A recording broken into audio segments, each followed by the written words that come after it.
हम श्री कृष्णा जन्माष्टमी व्रत की कथा सुनाते हैं, पावन कथा सुनाते हैं। इंद्रदेव यही मुनि नारद से सुनना चाहते हैं, हम कथा सुनाते हैं। हम श्री कृष्णा जन्माष्टमी व्रत की कथा सुनाते हैं, पावन कथा सुनाते हैं। इंद्रदेव यही मुनि नारद से सुनना चाहते हैं, हम कथा सुनाते हैं। मुनि नारद वर्णन करते और इंद्रदेव है सुनते। मुनि नारद वर्णन करते और इंद्रदेव है सुनते। प्रिय भक्तजनों, आज हम आपको जन्माष्टमी व्रत की पावन कथा सुनाएंगे।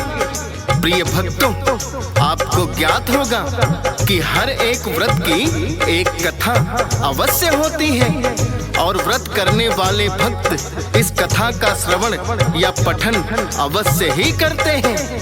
वेदों और पुराणों में बार बार वर्णन किया गया है कि किसी भी व्रत का संपूर्ण फल प्राप्ति के लिए व्रत कथा का सुनना अनिवार्य होता है।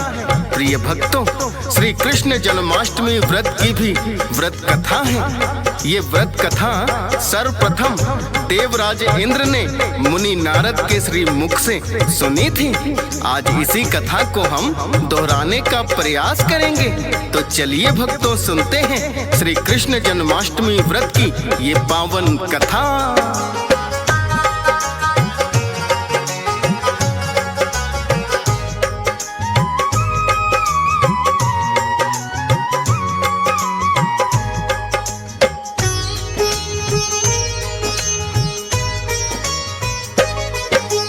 इंद्रदेव ने मुनि नारद से एक दिन ये कहा है, आप तो मुनिवर वेदों और पुराणों की ज्ञाता है।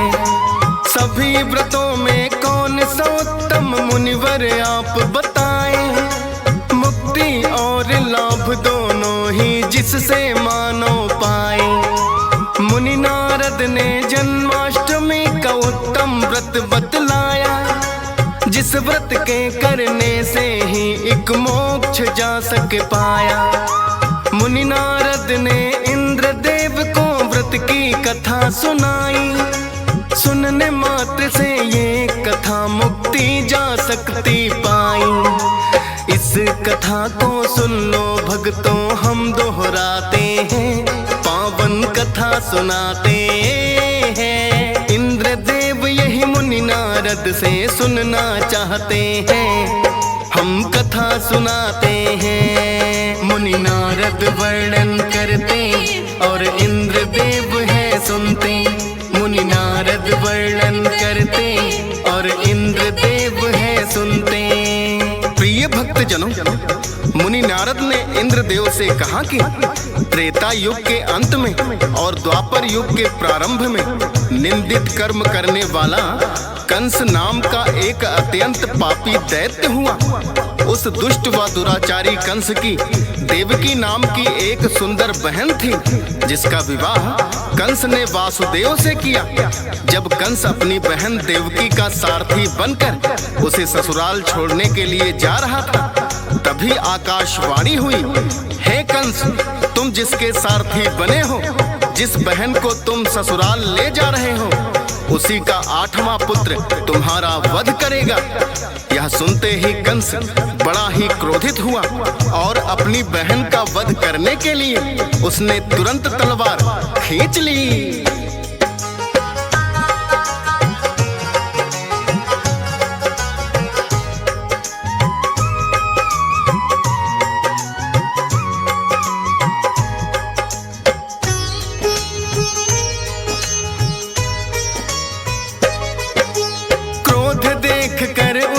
बड़े ही वासुदेव घबराए।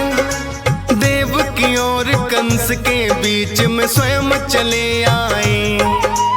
कहने लगे, हे कंस, करो ना ऐसा अत्याचार। भाई होकर अपनी बहन को कैसे दोगे मार। हमारे 8वें पुत्र से आपको जो भय लगता है, इसका कोई सकता है। कारागार में पति पत्नी हम दोनों रह लेंगे, और जो हो संतान हमारी तुमको दे देंगे। वासुदेव की शर्त कंस फिर मान ही जाते हैं, पावन कथा सुनाते हैं। इंद्रदेव यही मुनि नारद से सुनना चाहते हैं, हम कथा सुनाते हैं। मुनि नारद वर्णन करते और इंद्रदेव है सुनते। मुनि नारद वर्णन करते और इंद्रदेव है सुनते। प्रिय भक्त जनों, मुनि नारद ने इंद्रदेव से कहा कि वासुदेव की बात मानकर कंस ने अपनी बहन और बहनोई को कारागार में बंद कर दिया और बाहर कड़ा पहरा लगा दिया, तथा प्रहरियों को आदेश दिया कि जब भी वासुदेव और देवकी की कोई संतान होती है तो लाकर मुझे सौंप दिया जाए। यदि किसी ने मेरे आज्ञा का पालन नहीं किया तो उसे मृत्यु दंड दे दूंगा। प्रिय भक्तों, प्रहरी कंस के क्रोध से भली भांति परिचित थे, भला उनकी आज्ञा का पालन कैसे न करते।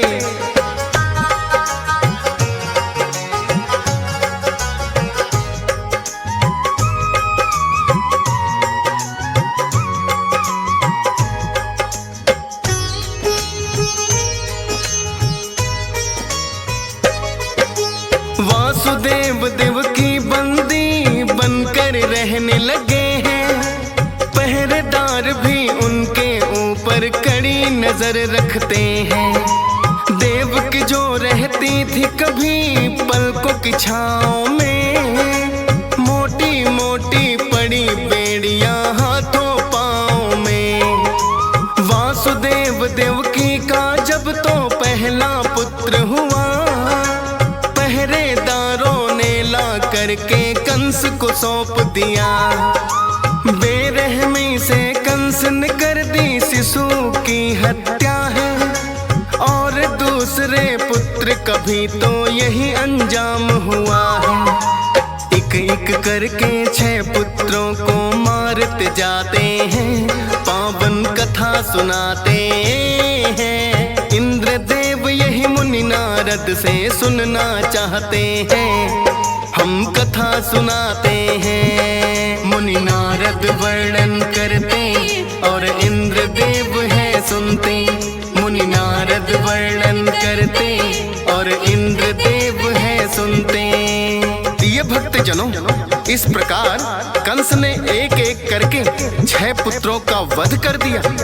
प्रिय भक्तों, इन 6 पुत्रों के नाम क्रमशः कीर्तिमान, सुषेण, भद्रसेन, ऋजु, सम्मार्दन और भद्र थे, जो जन्म लेते ही कंस के हाथों मारे गए। भक्तों, श्री कृष्ण जन्म के विषय में तो आप सभी भली भांति परिचित हैं, किंतु भक्तों, आज हम इस कथा के माध्यम से ये बताएंगे कि इन्हें जन्म लेते ही कंस के हाथों क्यों मरना पड़ा।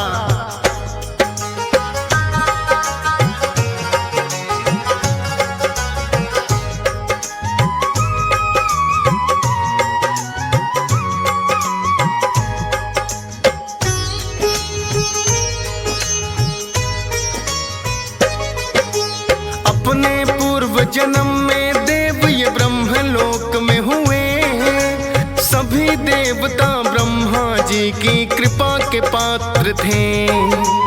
इन पर सदा ही ब्रह्मा जी रखते थे कृपा की दृष्टि, क्षमा इन्हें करते थे जो हो जाए कोई गलती। ब्रह्मा जी का इनके ऊपर जो उपकार हुआ, स्वयं के ऊपर भी तो इनको भी अहंकार हुआ। ब्रह्मा जी ने क्रोधित होकर दे दिया इनको शाप, दैत्य वंश में जन्मोगे तुम, करोगे तुम कई पाप। अपनी भूल की ब्रह्मा जी से क्षमा ये चाहते हैं, पावन कथा सुनाते हैं। इंद्रदेव यही मुनि नारद से सुनना चाहते हैं, हम कथा सुनाते हैं। मुनि नारद वर्णन करते और इंद्रदेव है सुनते। मुनि नारद वर्णन करते और इंद्रदेव है सुनते। प्रिय भक्त जनों, देवकी के 6 पुत्र जिन्हें कंस के हाथों मृत्यु प्राप्त हुई, अपने पूर्व जन्म में स्मर, उद्रीत, परिश्रंग, पतंग, क्षुद्रमृत व घृणी नाम के देवता हुआ करते थे, जिन पर ब्रह्मा जी की विशेष कृपा थी। ब्रह्मा जी इनकी छोटी मोटी भूल को क्षमा कर देते थे, जिनके कारण इनको खुद पर अहंकार हो गया था और उन्हें लगने लगा कि उनके सामने कोई कुछ भी नहीं।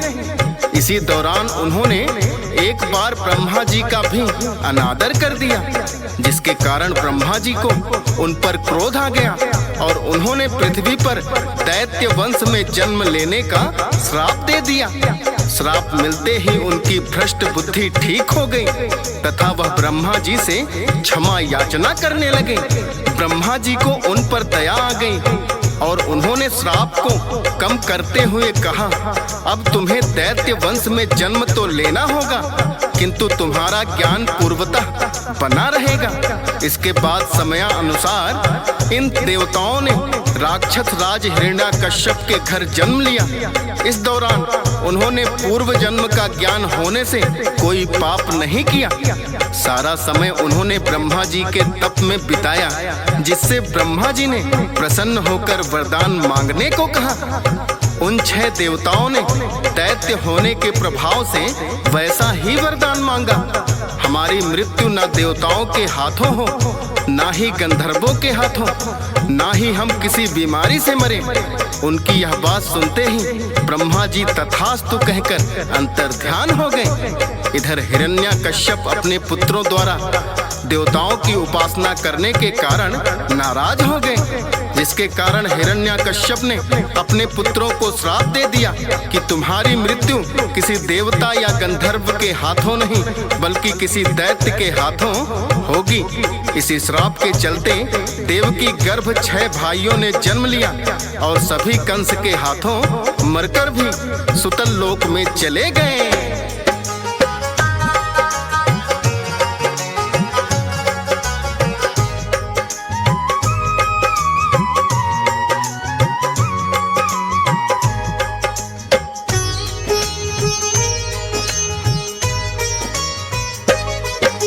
गूढ़ रहस्य मुनि नारद ने इंद्रदेव को बताया, देवकी के पुत्रों का वध क्यों कंस है कर पाया। मुनि नारद ने इसके आगे फिर है कथा बढ़ाई, 7वीं जब संतान होने की बारी है आई। वो तो थे बलदाऊ जो के थे शेषा अवतार, योग माया ने कर दिया है फिर ऐसा चमत्कार। रोहिणी गर्भ में स्थापित जाकर इनको किया है, रोहिणी गर्भ से ही बलराम का फिर तो जन्म हुआ है। पापी कंस इस बात को लेकिन जान न पाते हैं, पावन कथा सुनाते हैं। इंद्रदेव यही मुनि नारद से सुनना चाहते हैं, हम कथा सुनाते हैं। मुनि नारद वर्णन करते और इंद्रदेव है सुनते। मुनि नारद वर्णन करते और इंद्रदेव है सुनते। प्रिय भक्त जनों, मुनि नारद जी बोले, हे इंद्रदेव, कंस की मृत्यु तो श्री कृष्ण के हाथों निश्चित ही थी, भला वो कैसे टाली जा सकती थी। लाखों यत्न करने पर भी आखिर वो भादो मास के कृष्ण पक्ष अष्टमी की रात आ ही गई। जिस कोठरी में वासुदेव और देवकी कैद थे, उसमें अचानक प्रकाश हुआ और उनके सामने शंख चक्र गदा पद्म धारण किए चतुर्भुज भगवान प्रकट हुए। वासुदेव और देवकी दोनों उनके चरणों में गिर पड़े। तब भगवान ने वासुदेव से कहा, मैं अब माता देवकी के गर्भ में स्थापित होता हूँ। मेरा जन्म होते ही आप मुझे अपने मित्र नंद जी के यहाँ वृंदावन में ले जाना और उनके यहाँ जो कन्या जन्मी है उसे लाकर कंस के हवाले कर देना। वासुदेव पूछने लगे, हम तो कंस की कारागार में हैं। तब श्री कृष्णा बोले, इस बात की चिंता मत करो, जागते हुए पहरेदार सो जाएंगे, कारागृह के फाटक अपने आप खुल जाएंगे और उफनती हुई यमुना तुम्हें बाहर जाने का मार्ग दे देगी।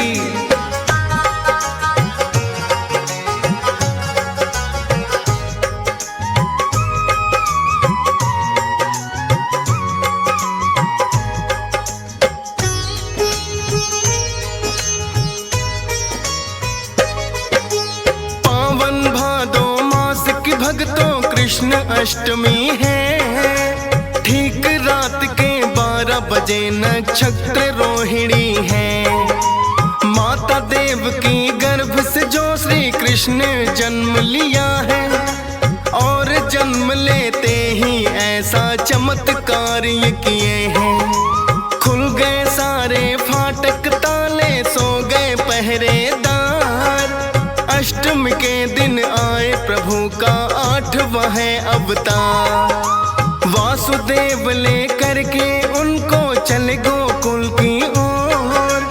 काली रात अंधियारी घटाएं बरस रही घनघोर। यमुना तट पर वासुदेव अब आ ही जाते हैं, पावन कथा सुनाते हैं। इंद्रदेव यही मुनि नारद से सुनना चाहते हैं, हम कथा सुनाते हैं। मुनि नारद वर्णन करते और इंद्रदेव है सुनते।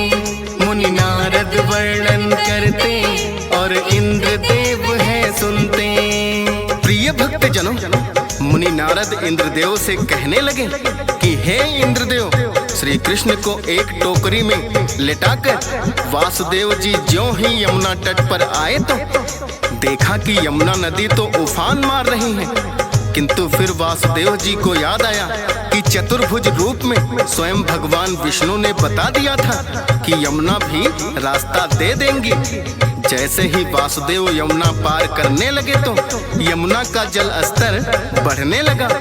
फिर से एक बार वासुदेव जी भयभीत हो गए, किंतु उन्हें क्या पता था कि यमुना स्वयं श्री कृष्ण के चरणों को स्पर्श करना चाहती है। वासुदेव की घबराहट देखकर श्री कृष्ण ने अपने चरण कमल नीचे लटका दिए।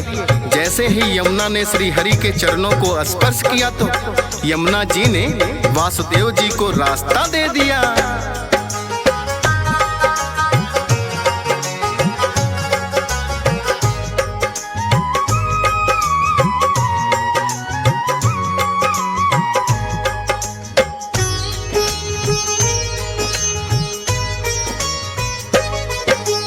करके यमुना पार वो तो फिर गोकुल में आए।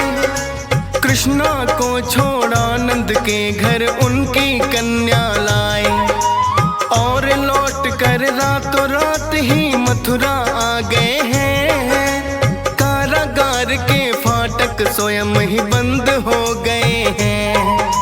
प्रातः काल ही कंस को भक्तों जब ये ज्ञात हुआ, रात्रि में ही देवकी ने बालक को जन्म दिया। क्रोधित होकर कारागार में आते कंस वही है। देखी देवकी गोद में कन्या कोई पुत्र नहीं है। लेकर देवकी के हाथों से उसे पटकना चाहते हैं, पावन कथा सुनाते हैं। इंद्रदेव यही मुनि नारद से सुनना चाहते हैं, हम कथा सुनाते हैं। मुनि नारद वर्णन करते और इंद्रदेव है सुनते। मुनि नारद वर्णन करते और इंद्रदेव है सुनते। प्रिय भक्त जनों, मुनि नारद ने कहा कि जैसे ही कंस ने उस कन्या को पटकना चाहा तो वो कन्या कंस के हाथों से छिटक कर उड़ गई, क्योंकि वो कोई और नहीं स्वयं योग माया थी। और जो जाते जाते कंस को बता गई, अरे मूर्ख, तू क्या मुझे मारेगा? तुझे मारने वाला जन्म ले चुका है और वो गोकुल पहुंच चुका है। इतना सुनते ही कंस क्रोधित होकर पांव पटकते हुए लौट गया और उसने अपने राक्षसी पूतना को बुलवाया और कहा कि गोकुल में जाकर नंद के पुत्र का वध कर दो।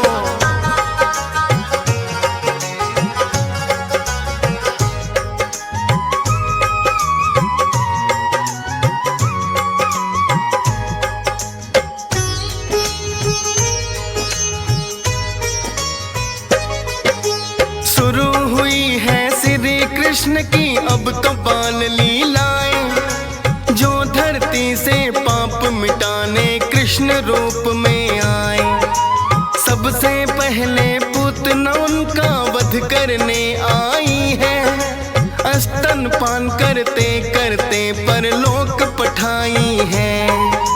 त्रिणावर्त ने आकर फिर तो श्री कृष्ण को उठाया। श्री कृष्ण ने किंतु अपना इतना भार बढ़ाया, संभल सका ना त्रिणाव्रत से श्री कृष्णा का भार। कंठ दबाकर श्री कृष्णा ने उसको दिया है मार। वत्सासुर और बकासुर भी मारे जाते हैं, पावन कथा सुनाते हैं। इंद्रदेव यही मुनि नारद से सुनना चाहते हैं, हम कथा सुनाते हैं। मुनि नारद वर्णन करते और इंद्रदेव है सुनते। मुनि नारद वर्णन करते और इंद्रदेव है सुनते। प्रिय भक्त जनों, मुनि नारद ने इंद्रदेव से कहा, हे इंद्र, इसके पश्चात बकासुर के मारे जाने के बाद उसका छोटा भाई अघासुर श्री कृष्ण का वध करने के उद्देश्य से आया और उसने विशाल अजगर का रूप धारण कर लिया।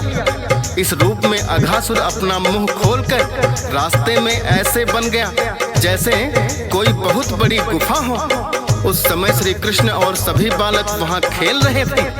एक बड़ी गुफा देखकर सभी बालकों ने उसमें प्रवेश किया। मौका पाकर अघासुर ने अपना मुंह बंद कर लिया। सभी को अपने प्राणों पर संकट नजर आया तो श्री कृष्णा से सब प्रार्थना करने लगे। श्री कृष्ण ने अपना शरीर तेजी से बढ़ाना शुरू कर दिया। इस कारण अघासुर को सांस लेना भी कठिन हो गया। अंत में भगवान ने उसका भी वध कर दिया।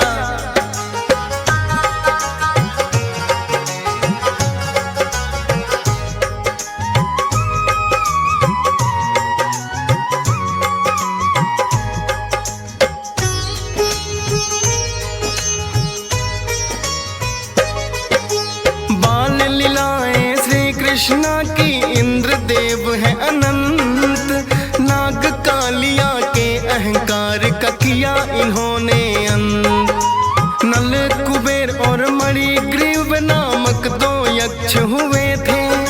मेरे श्राप के कारण ही यमलार्जुन वृक्ष बने थे। एक दिन उखल से माता ने उनको बांध दिया। खींचते खींचते उखल को वृक्षों में फंसा दिया। जोर लगा के खींचा तो दोनों ही उखड़ गए। वृक्ष बने थे यमला अर्जुन श्राप से मुक्त हुए। कभी चोरी कर माखन और कभी बंसी बजाते हैं। पावन कथा सुनाते हैं। इंद्रदेव यही मुनि नारद से सुनना चाहते हैं, हम कथा सुनाते हैं। मुनि नारद वर्णन करते और इंद्रदेव है सुनते। मुनि नारद वर्णन करते और इंद्रदेव है सुनते। प्रिय भक्त जनों, इसके पश्चात मुनि नारद ने इंद्रदेव को भी श्री कृष्ण की समस्त बाल लीलाओं का वर्णन विस्तार से बताया, जिसे सुनकर इंद्रदेव बड़े ही भाव विभोर हुए और कहने लगे, हे मुनिवर, आपने श्री कृष्ण की बाल लीलाओं का वर्णन विस्तार पूर्वक करके मुझे धन्य कर दिया है। एक बार स्वयं मैं भी भ्रमित हो गया था और गोकुल वासियों को डुबोने का प्रयास किया था। तब श्री कृष्ण ने गोवर्धन पर्वत को उठाकर उनकी रक्षा की थी। 7 दिनों तक मैं मेघों को बरसा बरसा कर हार गया और अंत में मेरा अहंकार चूर चूर हो गया। हे मुनिवर, अब कृपया मुझे ये बताइए कि श्री कृष्ण ने अपने मामा कंस का वध किस प्रकार किया। इंद्रदेव की बात सुनकर मुनि नारद जी कहने लगे,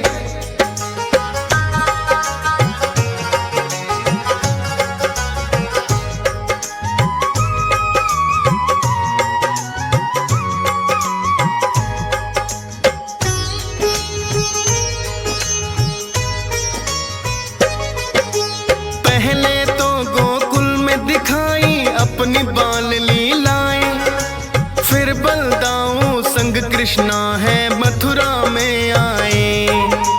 यहाँ भी आकर किया उन्होंने कुब्जा का उद्धार, कुरूप समझती थी खुद को वो बन गई सुंदर नार।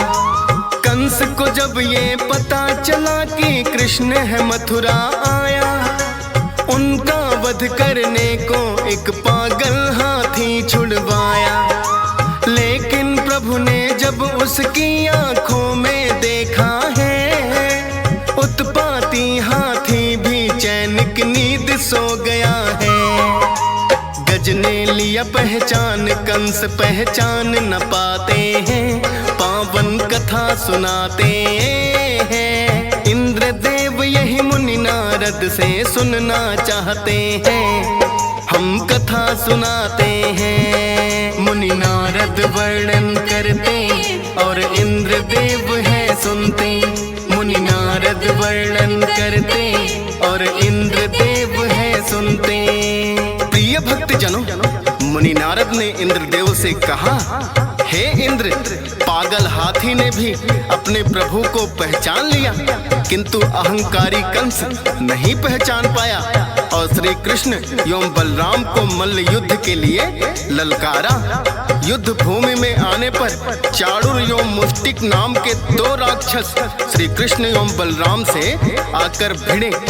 भगवान श्री कृष्ण के अंगों की रगड़ से चाणूर की रग रग ढीली पड़ गई।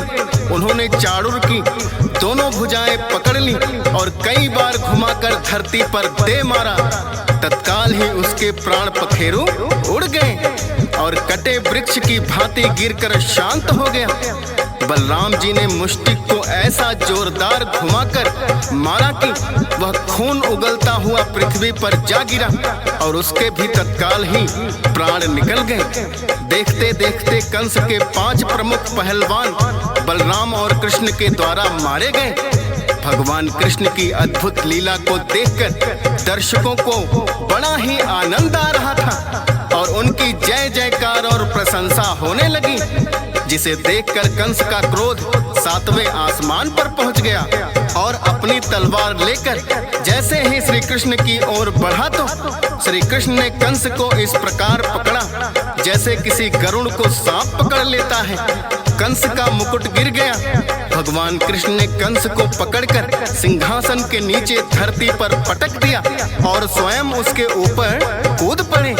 भगवान कृष्ण ने ऐसा प्रहार किया कि एक पल में ही कंस के प्राण पखेरु उड़ गए।